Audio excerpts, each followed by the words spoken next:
Hey gang, I'm going to talk about a guy that I really like, and he's in the news a lot right now because he just had a big jiu-jitsu match. Eddie Bravo, who is the man when it comes to having a cult following on the internet and marketing, and he's just really made himself with his awesome personality, and he did a great job in his match this weekend. But I was reading an interview and something he said caught my attention. And he said that he likes wrestling and he encourages his students to wrestle, but he was saying how he thinks wrestling is extremely boring as a spectator sport, and he thinks that there's something to submission-only jiu-jitsu as a spectator sport. Now, after the match happened, I went on the internet and I was reading about people talking about how exciting his match was and how great it was, so I had to go watch the video.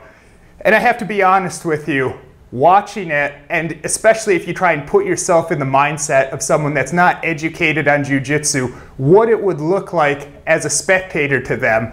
For the first 7 minutes of the 20-minute match, they were basically in the same position. Eddie pulled guard, and then the one guy was on top, and they were basically just in that one position for the first 6 or 7 minutes. And then eventually things picked up a little bit, and you started seeing sweeps, and Eddie would sweep them, and to a non-educated person, this would just look like two guys lying on the floor, holding each other, and then eventually one person rolls over on top of the other, and they'd probably think, well, big deal. Just they reversed positions and that they rolled over and one guy's on top of the other. There was a few submission attempts and a few good things like that, but if you really watch it thinking about how would this do on TV in terms of ratings, in terms of a spectator sport, how excited would people get, especially if it's just people that don't train? Understandably, people that train are going to have a deeper understanding and might be much more into it and get the nuances and the science of it. But if you're talking about college wrestling, folk style wrestling, I'm not talking about Greco or freestyle because I'm not real crazy about those with the current rule sets right now.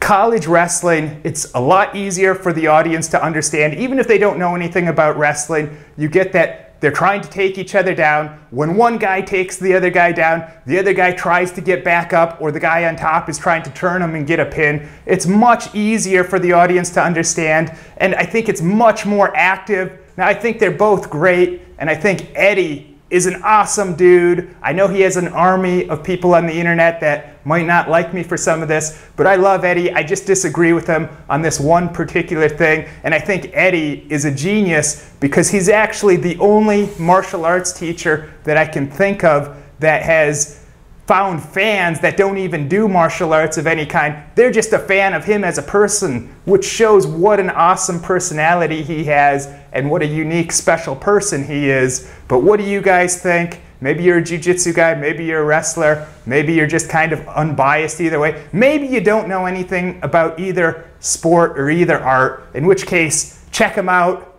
and have fun. Leave me a comment and we'll talk.